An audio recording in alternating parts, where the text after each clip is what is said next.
Ya, Bismillahirrahmanirrahim. Assalamualaikum warahmatullahi wabarakatuh. Sebelumnya, Waalaikumsalam warahmatullahi wabarakatuh. sebelumnya perkenalkan dulu Bu, nama saya Hari Prabowo. Dalam hal ini sebagai mahasiswa di kampus Binus University, pada kesempatan ini saya izin untuk melaksanakan wawancara terkait dengan tugas kuliah, yaitu mata kuliah karakter building agama. Pada mata kuliah ini kita dapat tugas terkait dengan proposal project Based Learning, Karakter Budaya Agama dengan judul Perdamaian dalam Konteks Pluralisme Agama. Tema yang saya ambil itu adalah turunan dari SDG, ada 17 item. Nah, item ke-16 terkait dengan perdamaian, keadilan, dan kelembagaan yang tangguh. Makanya isu yang diangkat adalah terkait dengan perdamaian, khususnya dalam konteks pluralisme agama. Nah, mohon izin mungkin nanti ada beberapa pertanyaan umum, pertanyaan spesifik, dan pertanyaan praktik, dan lain sebagainya, sampai dengan pertanyaan penutup. Totalnya ada 10 pertanyaan. Mohon izin nanti dapat kami sampaikan dan bisa dijawab sesuai dengan eh, pemikiran dan pandangan dari Ibu Yulia. Mungkin itu pembukaan dari saya. Mohon izin untuk memperkenalkan dari Ibu Yulia. Terima kasih. Baik, terima kasih Pak Hari. Bismillahirrahmanirrahim. Assalamualaikum warahmatullahi wabarakatuh. Perkenalkan, saya Yulia. Saat ini domisili tinggal di Karawang. Kebetulan bekerja juga di Dinas Pemberdayaan Perempuan dan Perlindungan Anak Kabupaten Karawang. Baik, mungkin boleh langsung dimulai saja ya untuk wawancara pertanyaannya. Oke, terima kasih banyak sebelumnya Ibu Yulia. Mohon izin untuk saya mulai nih untuk pertanyaan umum. Yang pertama terkait dengan konteks perdamaian perdamaian dalam konteks pluralisme agama. Pertanyaan pertama adalah apa yang Anda pahami tentang konsep perdamaian dalam konteks pluralisme agama? Hmm. Ya, baik. Terima kasih untuk pertanyaan yang pertama terkait perdamaian dalam konteks pluralisme agama ya, keberagaman agama. Kalau dari pandangan saya, perdamaian di konteks tersebut adalah keadaan di mana individu dengan dari berbagai agama hidup secara berdampingan dengan rasa saling menghormati, saling menghargai, mengakui perbedaan tanpa menghakimi atau memaksakan keyakinan mereka sehingga mereka bisa hidup berdampingan dengan rukun seperti itu. Baik, eh, terima kasih Bu. Untuk selanjutnya yang pertanyaan kedua, eh, mengapa Anda percaya bahwa perdamaian itu penting dalam masyarakat yang pluralis? Iya, saya percaya sih bahwasanya perdamaian tuh penting gitu ada di masyarakat. Kenapa? Karena memang perdamaian itu cukup dibutuhkan untuk menciptakan lingkungan yang aman, yang harmonis, di mana setiap individu itu dapat menjalankan keyakinannya tanpa rasa takut atau tertekan gitu ya. Jadi dia merasa bisa menjalankan kehidupan sehari-harinya dengan lebih nyaman sehingga setiap orang itu ketika nyaman dapat berkontribusi pada pembangunan sesuai dengan perannya masing-masing di masyarakat seperti apa. Ya, memang perdamaian itu cukup penting ya, Bu ya. Iya, penting.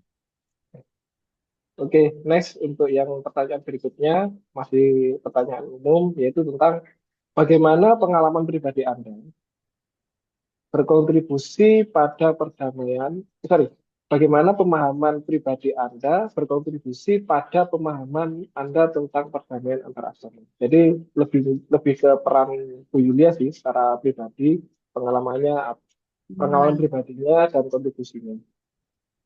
Ya, baik kalau pengalaman pribadi mungkin khususnya ketika ini ya hidup di masyarakat di rumah gitu dan ketika di dunia bekerja kebetulan saya bekerja. Nah, kalau pengalaman di pekerjaan kebetulan di sini tidak hanya terdiri dari rekan kerja, maksudnya rekan kerja itu tidak hanya terdiri dari satu agama saja, tetapi dari berbagai agama-agama yang lain gitu. Di mana kita ketika bekerja, kita berinteraksi dengan baik, berkomunikasi dengan baik, saling bekerja sama, walaupun mungkin dengan latar belakang agama yang berbeda. Kita saling menghormati satu sama lain. Misalkan ketika memang ini waktu untuk beribadah agama A atau B gitu ya, misalkan agama salah satu agama ya kita berusaha untuk menghormati keyakinan mereka, tidak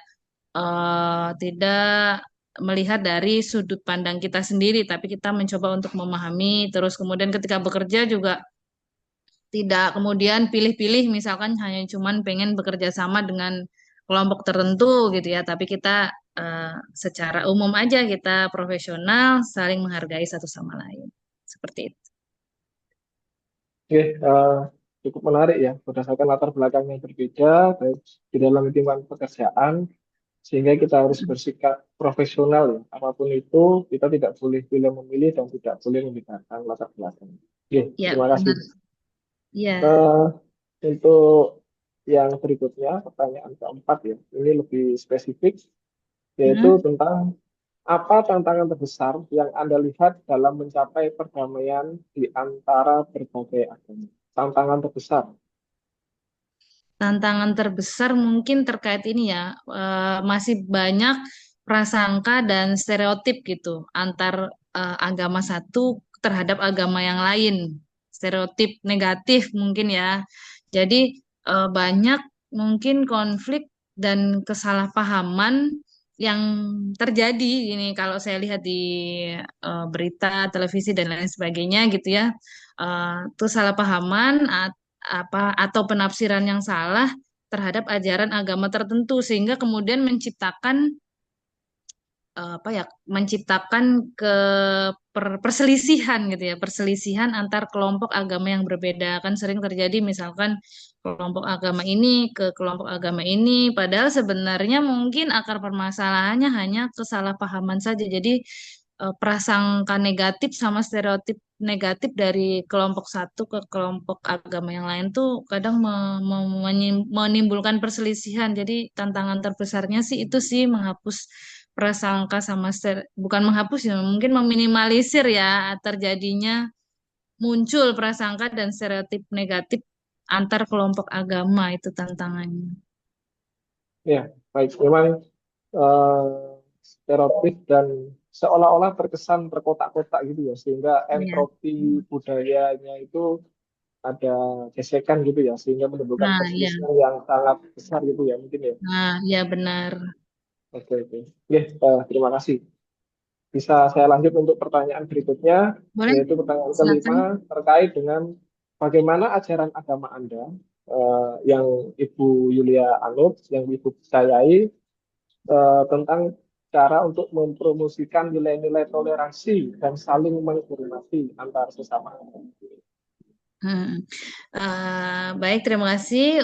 Untuk terkait ajaran agama, kebetulan saya beragama Islam, di mana menurut agama yang saya yakini, agama Islam itu menjunjung tinggi tentang toleransi dan saling menghormati.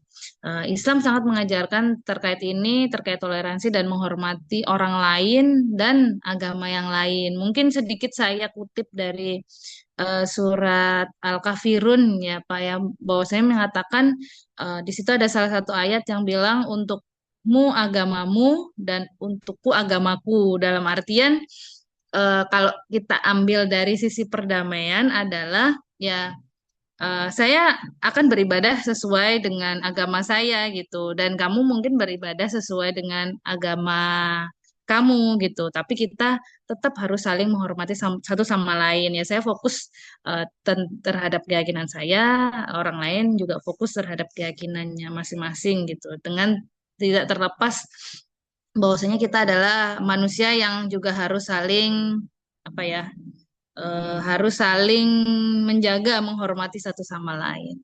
Kan kalau beribadah itu ada yang hablum minallah dan hablum minannas. Jadi sesama manusianya juga harus kita perhatikan di agama Islam seperti itu. baik Bu, cukup menarik kutipan ayat Al-Kafirun dan An-Nasnya ya. Eh, Berarti memang kita saling menghormati, saling menghargai dengan keyakinan sendiri-sendiri berarti ya, Sendiri. keyakinan Iya. masing-masing. Mm-mm. Oke, terima kasih. Untuk selanjutnya, yaitu yang pertanyaan yang keenam, izin membacakan, bisakah Anda berbagi contoh konkret di mana pluralisme agama telah berkontribusi pada perdamaian dalam komunitas Anda?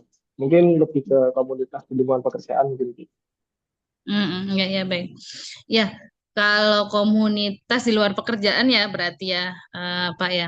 Nah, kebetulan saya juga aktif di sebuah komunitas yang mana komunitas ini lebih kepada komunitas eh, wanita gitu ya, wanita yang ingin berdaya, wanita berdaya dan belajar bersama-sama gitu. Di mana komunitas ini kita tidak terbagi dalam tidak dikubu-kubukan, maksudnya juga menerima dari berbeda keyakinan. Dan kita ketika di komunitas ini sering mengadakan misalkan kayak kegiatan amal, di mana kegiatan amal ini kita jaring dari berbagai apa namanya berbagai pihak ya. Kita tidak sara gitu, tidak membedakan dari suku, dari agamanya dan lain sebagainya. Dan ternyata ketika kita menggalang menggalang dana itu, kita juga bisa bekerja sama dengan baik. Kemudian dari pihak luar juga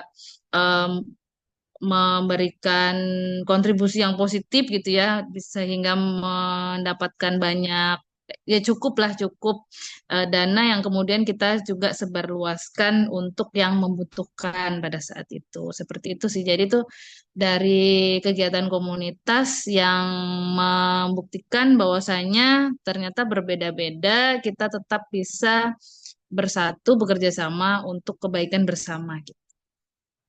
Waktu itu kebetulan Oke, menggalang dana untuk semacam bencana ya, bencana, korban bencana alam. baik Bu. Mohon izin mungkin bisa disebutkan nama komunitasnya. Komunitas perempuan apa tadi? Eh, Kebetulan saya ini nama komunitasnya sih komunitas ibu profesional. Komunitas Ibu Profesional. Ibu Profesional. Cukup menarik ya. Eh, ada beberapa contoh konkret ya terkait dengan kegiatan amal Bu ya, dari kegiatan amal Ya, ya, terkait penyaluran dana untuk bantuan bencana ya. ya Dan bencana. grup grup anggota dari komunitas itu sendiri terdiri dari berbagai latar belakang dan tidak mementingkan kepentingan pribadi sehingga bisa berbeda-beda maupun berbeda-beda namun tujuannya untuk kebaikan bersama yang positif gitu ya. Ya, benar, Pak. Oke, mungkin lain waktu bisa izin gabung ke ini Bu, apa namanya, kontak personnya atau nomor rekeningnya biar saya juga ikut melaksanakan contoh konkret membantu Hmm. komunitas itu. Iya, boleh. Sangat ditunggu gitu ya, Pak. Nanti Ya, kita akan share. siap. Oke, Bu, bisa nanti di next time kita lanjut jadi. Oke, terima kasih. Kembali ke topik kita Hmm. untuk yang pertanyaan berikutnya eh, terkait dengan pertanyaan tentang praktiknya ya. Eh, Mungkin ada tiga pertanyaan sebelum nanti pertanyaan penutup. Bu. Ini. Yang pertama adalah apa peran dialog antar agama dalam membangun perdamaian di masyarakat yang berulang ini?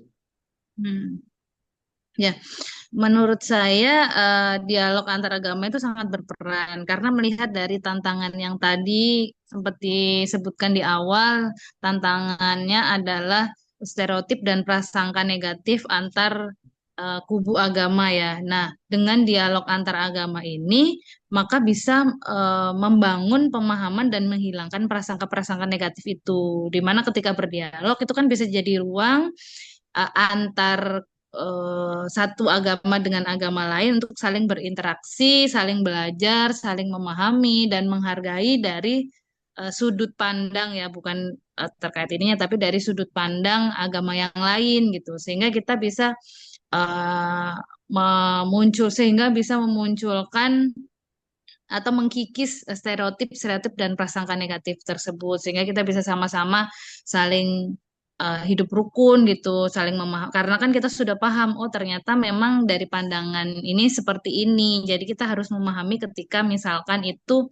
adalah misalkan dari sudut pandang mereka dan lain sebagainya. Jadi ketika kita sama-sama rukun, saling memahami, maka perdamaian itu akan tercipta. Seperti itu sih, Pak.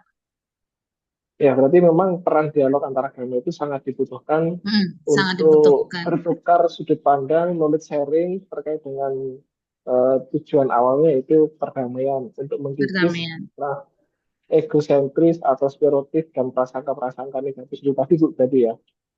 Iya, benar, Pak. Oke, oke, terima kasih.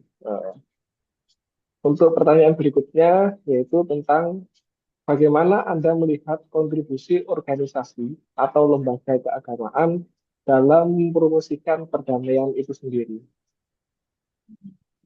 Kontribusi apa ini ya? Kontribusi apa tadi? Mohon maaf. Bagaimana Anda melihat kontribusi organisasi atau lembaga keagamaan dalam Hmm. mempromosikan perdamaian itu sendiri? Mm-mm. Kontribusinya cukup ini ya, cukup bisa dilihat sih terkait lembaga-lembaga keagamaan karena kan memang banyak saya lihat itu sekarang sudah banyak promosi tentang misalkan nih jangan melakukan ujaran kebencian gitu ya. Terus habis itu jangan jangan yang berbau sara. Sekarang kan sudah banyak dimunculkan gitu. Misalkan ada lomba atau sosialisasi atau hal-hal yang tertentu yang ditayangkan di media-media itu kan suka ada tulisannya tidak mengandung sara dan lain sebagainya. Itu kan salah satu upaya gitu ya, kontribusi yang dilakukan antara agama untuk bisa em, menjalin apa membentuk ya, menciptakan perdamaian ini. Oke, berarti memang banyak iklan ya di media sosial maupun apa, Mm-mm. komunitas organisasi dan lembaga ya ketika ada event dan lain sebagainya itu selalu berkampanye ya mereka terkait dengan larangan ujaran kebencian, hal-hal yang terkait dengan SARA dan lain sebagainya. Cukup Ya, banyak Bu ya kontribusinya ya. ya Oke, cukup banyak sih terima kasih. ada. Oke, untuk yang selanjutnya, tadi kan sudah disampaikan dari sisi kelembagaan, organisasi, dan komunitas. Mungkin ini pertanyaan yang berikutnya adalah langkah konkret apa yang dapat diambil oleh individu untuk mendukung perdamaian dalam konteks pluralisme agama. Nah, ini secara individu, Bu. Tapi kan sudah dari Secara organisasi, individu ya. lembaga, ya komunitas. Nah, ini sekarang langkah konkret apa yang bisa diambil dari individu dalam mendukung perdamaian dalam konteks pluralisme beragama? Hmm.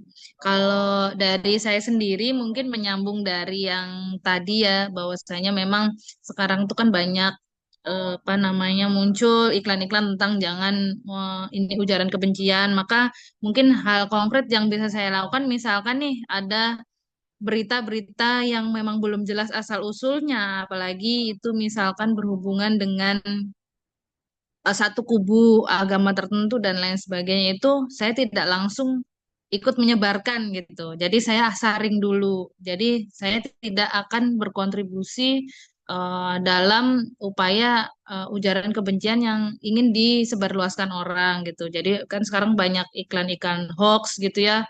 Kadang ada suka sebarkan ini agar bla bla bla. Kalau kamu percaya ini, sebarkan ini. Nah, itu mungkin saya lebih menyaring pesan-pesan yang masuk agar kita tidak menjadi salah satu pelaku tersebut. Terus yang kedua adalah ketika kita menyampaikan pesan kepada orang lain atau misalkan kita sekarang kan zamannya sosial media, misalkan kita upload di media sosial kita, kita juga harus benar-benar bisa memahami dulu apakah yang kita upload itu memang tidak akan menyudutkan pihak lain dari segi agama gitu ya, akan tidak akan menyudutkan pihak-pihak tertentu atau malah menyinggung pihak-pihak tertentu dari segi agama. Kalau misalkan memang itu baik, maka kita sebarluaskan. Kalau memang itu memang ada unsur itu ya kita coba saring lagi. Mungkin itu sih hal-hal konkret yang akan saya lakukan dari segi individu, tidak menyaring semua informasi dan ketika mau menyebarkan informasi juga menyaringnya terlebih dahulu, terutama terkait sara dan tujuan untuk menciptakan perdamaian. Oke, baik Bu. Berarti memang ada dua, kalau boleh izin saya simpulkan, berarti memang highlightnya adalah eh, ber, apa, eh, bijaksanalah di dalam bersosial media. Berarti ya, ketika kita dapat info, kita harus telusuri asal-usulnya terlebih dahulu. Ketika itu jelas dan valid, kita Mm, filter, kita saring. Kalau memang itu layak untuk dilanjutkan, pesan itu disampaikan, baru kita lanjutkan supaya tidak menyinggung atau mensudutkan beberapa pihak terkait tentang konteks agama itu sendiri ya. ya, benar. Oke, oke. Berbijaklah di dalam bersosial media. Oke, terima kasih. Untuk yang pertanyaan penutup, mungkin Bu, ini ada dua pertanyaan. Yang Iya. pertama adalah, apa pesan terakhir yang ingin Anda sampaikan mengenai pentingnya perdamaian dan pluralisme beragama? Ya, pesan tentang pentingnya perdamaian dan pluralisme agama adalah perdamaian dan pluralisme adalah pondasi gitu ya, pondasi masyarakat yang sejahtera, di mana mari kita berusaha untuk memahami satu sama lain, berusaha untuk bekerja sama untuk menciptakan Indonesia yang lebih damai, lebih adil, dan tentunya Indonesia yang perdamaian gitu, yang damai seperti itu. Oke, berarti dari bawah ke atas Bu ya, dari masyarakat dulu, dari yang golongan kecil dulu, habis itu nanti ke atas ke taraf nasional ya, sampai Indonesia yang damai dari sisi konteks pluralisme beragama. Ada 5 agama mungkin Bu ya. Jadi dari Ya, masyarakatnya dulu, dari lingkungan sekitar, baru nanti sampai ke lingkungan yang lebih besar ya. ya, Oke Bu, seperti itu. pertanyaan terakhir, adakah sumber atau referensi yang Anda sarankan bagi mereka yang ingin memahami lebih dalam tentang tema ini terkait dengan perdamaian dalam konteks pluralisme beragama? Ya, kebetulan tadi sempat saya cari-cari referensi gitu ya. Saya pernah ada satu buku, bukunya itu judulnya adalah Al-Quran dan Pluralisme Agama yang ditulis oleh Muhammad Hazab Liki. Mungkin itu yang bisa dijadikan sebagai sumber ketika misalkan kita mau melihat lebih dalam gitu ya tentang pluralisme. Tapi ini khususnya memang di agama Islam yang memandang pluralisme itu seperti apa.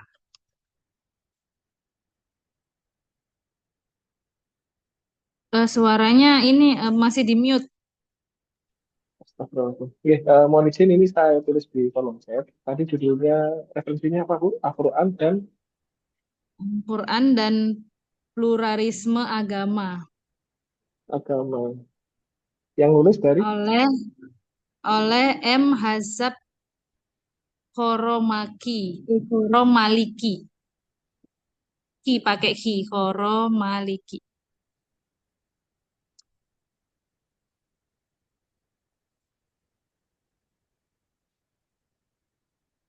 mohon izin, apakah seperti itu yang muncul di kolom chat?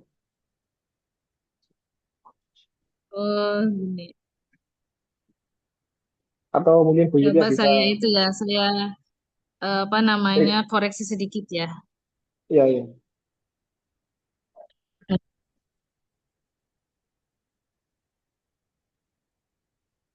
Nah, seperti ini. Oke, terima kasih. Oke, Ya, tadi sempat saya record dan saya ketik beberapa jawaban dari Bu Yulia. Mungkin nanti izin saya rapikan dan saya sampaikan lagi ke Bu Yulia kalau ada koreksi terkait tipe dan redaksinya. Mohon nanti izin dikoreksi Bu ya, kalau ada ya, revisi. baik. Oke, terima kasih banyak atas waktunya Bu. Mohon maaf mengganggu waktu kerjanya. Ya, sama-sama. Harapan harapan dari saya jangan